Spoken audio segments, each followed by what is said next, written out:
శ్రీకాకుళం జిల్లాకే తలమానికంగా చెప్పుకునే doctor BR Ambedkar విశ్వవిద్యాలయంలో 36 కోట్ల రూపాయలతో నిర్మించిన పరిపాలనా భవనం ప్రారంభోత్సవం విషయంలో నిర్వాహకులకు కూటమి నేతలకి మధ్య ఏడాదిన్నరగా కోల్డ్ వార్ సాగుతోంది.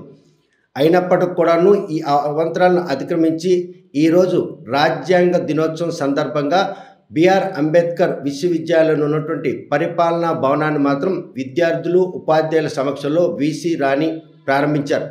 ఈ భవనం అందుబాటులోకి రావడం ఈరోజు బిఆర్ అంబేద్కర్ విశ్వవిద్యాలయంలో కార్యనిర్వహణకు ఎంతగానో దోహదపడుతుందని ఆమె సంతృప్తిని వ్యక్తం చేశారు. మరోవైపు చూస్తూ కనుక ఈ భవన నిర్మాణం ఒక రాజసౌధంను తలపిస్తుంది. ఈ విశ్వవిద్యాలయం ఖ్యాతి మరింత ఇనుమడింపేందుకు ఈ భవనం నిర్మాణం ఎంతగానో దోహదపడుతుందని సంతృప్తిని వ్యక్తం చేశారు.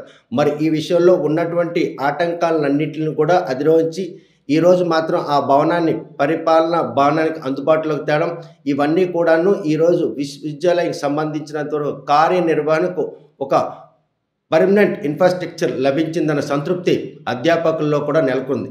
ఇది శ్రీకాకుళం జిల్లాకు సంబంధించిన సమాచారం.